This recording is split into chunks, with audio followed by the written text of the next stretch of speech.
You are listening to Gone But Never Forgotten. Our topics can include, but are not limited to, murder, sexual assault, graphic and gruesome details, and more. These topics are adult in nature and are not meant for everyone. Listener discretion is advised. On the evening of September 3rd, 1996, in Turner Valley, Alberta, a very small town about 70 kilometers southwest of Calgary, 911 calls were made by neighbors who noticed a smoldering fire at a residence nearby. The fire department would come and put out the blaze. Upon the fire being put out, 2 people were found in the home and they had tragically died. However, upon investigation, it was discovered that the 2 deceased had in fact not died from the fire and were in fact murdered before the fire was set. This week, we take a close look at the deaths of Jane and Cathryn Johnson.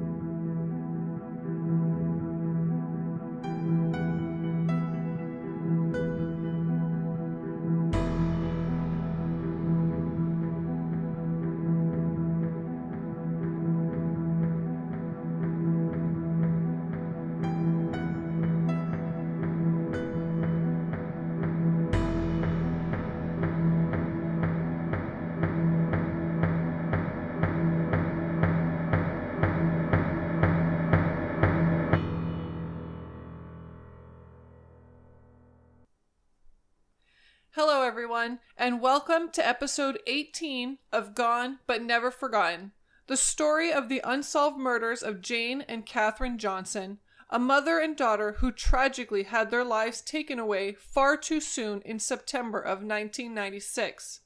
Before we dive into the episode, how are you doing, Lance?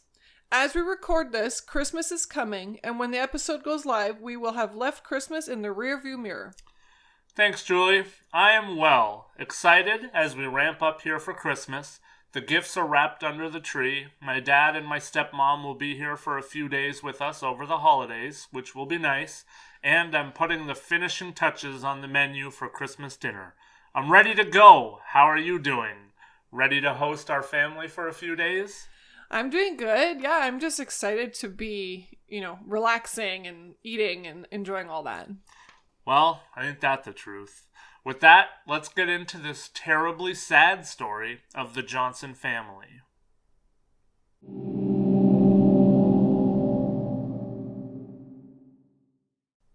From all accounts, Jane Johnson was one of those salt-of-the-earth types of people. She was known for having a deep love for elderly people, and she even worked within the school board with special needs children, and she was trained in sign language so that she could help teachers to communicate better with students who were handicapped in any way. Friends would describe her as a religious person and say that she was incredibly beautiful inside and out. People said that she touched the lives of virtually everyone that she came into contact with. Jane worked at Millerville Community School in Millerville, Alberta, and also owned a small cleaning company. Cathryn Johnson was a bright, vibrant little girl who lit up every single room that she ever walked into. By all accounts, everyone loved young Cathryn, and she was very popular at school and in the neighborhood where she lived with her mother Jane. Friends and neighbors would say that Cathryn was very bright and just an all-around wonderful child. Cathryn Johnson was a student at Turner Valley School, getting ready to start grade 3. Cathryn was living with her mom, her parents having previously been divorced. Her father, Sam Johnson, was very much still a part of Cathryn's life from all accounts that we could find, and it seemed that he kept things amicable at the very least between himself and Jane. Jane and Cathryn spent a large amount of their time at Jane's fiancé's Henry Reichert's house, and neighbors and friends reported that they actually spent the bulk of their time there, more than they spent time at their home on Royalite Way Southeast. In the early morning hours of September 3rd, 1996, the daughter of the neighbors, the Blakeman family, smelled smoke when she was walking towards her early morning babysitting job. But she said that she noticed that nothing was out of the ordinary and she kept walking. Later, though, just before 8:30 a.m., she noticed that there were flames coming from the house, and she saw smoke, and 911 was called. Neighbors ran to the house and started to pound on doors and windows to try and notify the family inside that they needed to get out. Not long afterwards, emergency services were on site, led by fire officials at 8:30 a.m., and they were able to extinguish the flames. The fire department determined that the fire had started in a basement room of the house, and eventually word got out that Jane and Cathryn had both been found inside the house, and tragically both had deceased. From the Calgary Herald on September 4th, daisies and marigolds lay in silent commemoration on the front step of a small Turner Valley bungalow where a mother and her daughter perished after a fire early Tuesday. Jane Johnson, 36, and her 8-year-old daughter Cathryn were apparently sleeping as flames smoldered in the basement of their house. The fire alarm was going off. I guess it was too late, said Rob Heister, Turner Valley's fire chief. Officials stated that the bodies of Jane and Cathryn had been located within the house and in their beds. The early conclusion was that both had tragically passed away in their sleep from smoke inhalation. The subdivision and the town were completely taken by the tragedy. As mentioned, both Jane and Cathryn were viewed by anyone that knew them as wonderful people who were always looking to do well by anyone they came across.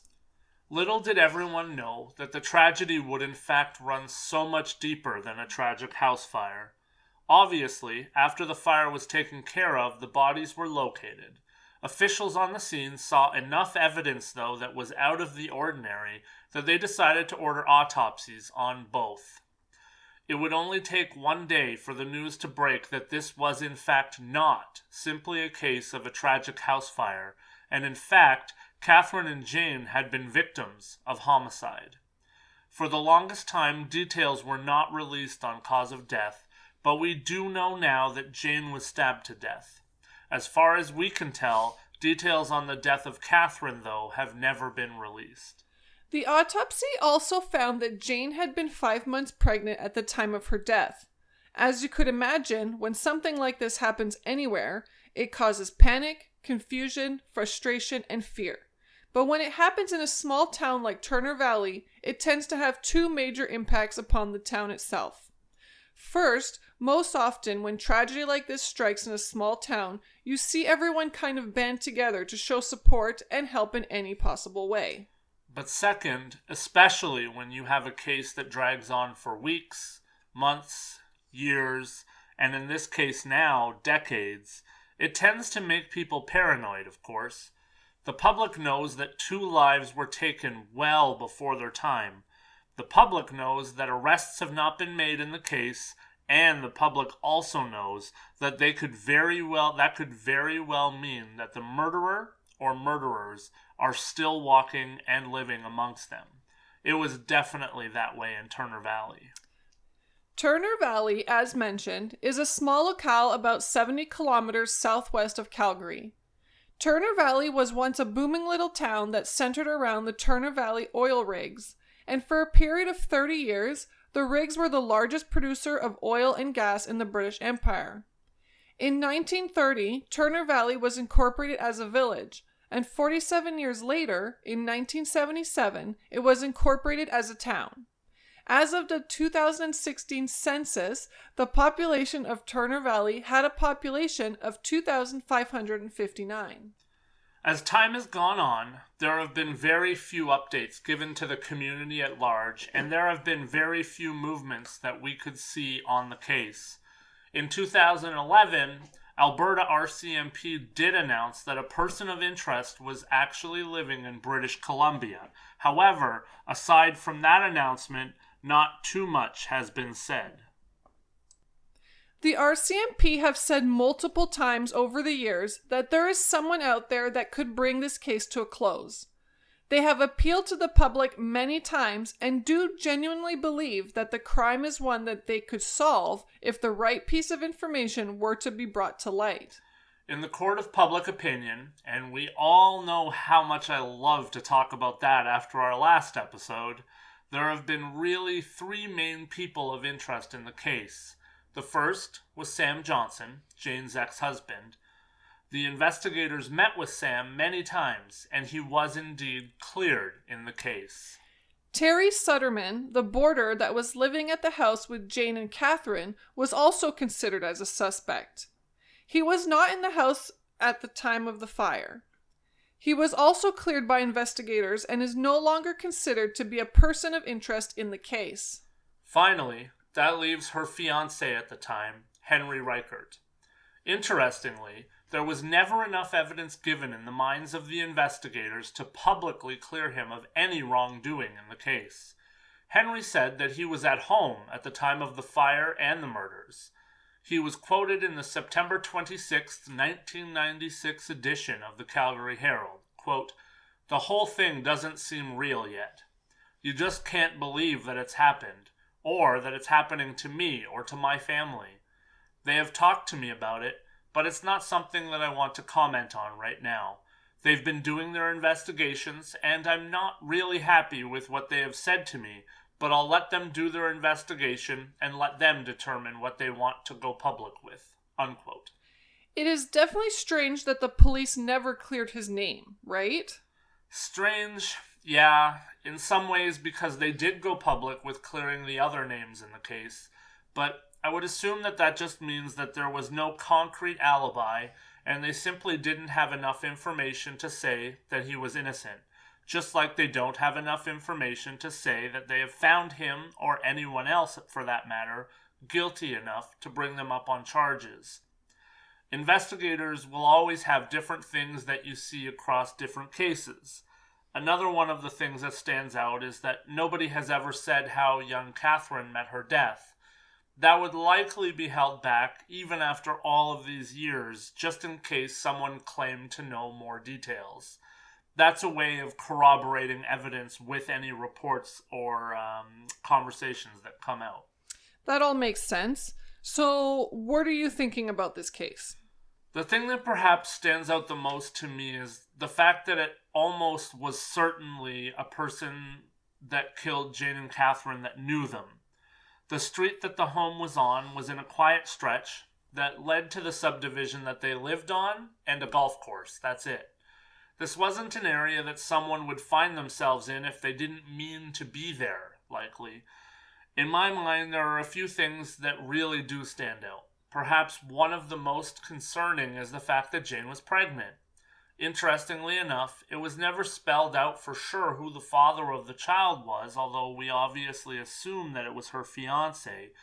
And I do actually believe that this is something that they would know just from forensics and doing autopsy. It's really heartbreaking when you think about it. This was actually 3 lives taken, not just 2. What are your thoughts on the case, Julie? It's definitely heartbreaking, number one, but also there's just not a lot of information on this one. So I feel like they're leaving so many questions to be answered. Like as the public, I'm sure as the family, there's just so many things like how did the bodies get there? How was the door unlocked? Was there any break-in? Like why was somebody home when the fires happened, but there's no information? Like there's just a lot of really unanswered questions in this one. Yeah, I mean, what you really have here is a case of someone who, one of the reasons, I guess, that I think that it's probably someone that they know is because, I mean, I think that obviously it's been determined that they were murdered before the fire. So this is someone that thought that they could cover their tracks and his house would burn down and there'd be no evidence enough to prove that they were, in the case of Jane, stabbed to death. Yeah. Because the bodies they were hoping would be burnt so badly that, beyond DNA, that's all they would be able to get. Yeah. So it's heartbreaking. And I mean, everything I read kind of leads me to believe that the police actually do know who did this.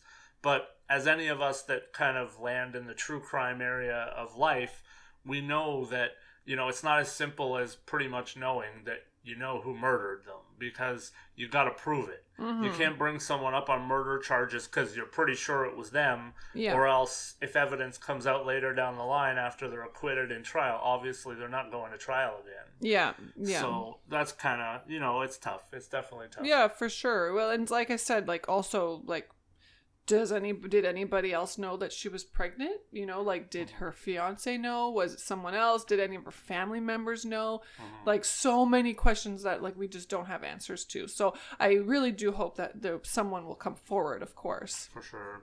I mean, 25 years later, right? It's unlikely, but, it's like the police say, someone out there has a clue what happened here. Someone's talked, someone's listened. So I guess with that, in closing, we want to make the same appeal that's been made for a long time in this case. If you know anything at all, pick up a phone and make a call. There's a $50,000 reward for any information that leads to an arrest of the guilty person or guilty people. Make a call to K Division, Serious Crimes Branch, South Airdrie, at 403-420-4900. Or, of course, call Crime Stoppers at 1-800-222-TIPS. Let's bring some closure to Jane, Cathryn, and everyone everywhere that has been affected by this story. Let's bring the person or people to justice for these two horrible murders before it's too late. If you're listening to this and you know anything, reach out. Consider how you would feel if these were your family members who were murdered in cold blood, and how you would feel if there was no justice to be had. We need to work together as a society to get and keep people who are guilty of crimes like this off the street for good. Yes, we do. I think that that's probably as good of a closing as we can possibly get for this episode. Until next time, keep the memories alive, and let's all do our part to ensure that Jane and Cathryn Johnson, while gone, are never forgotten.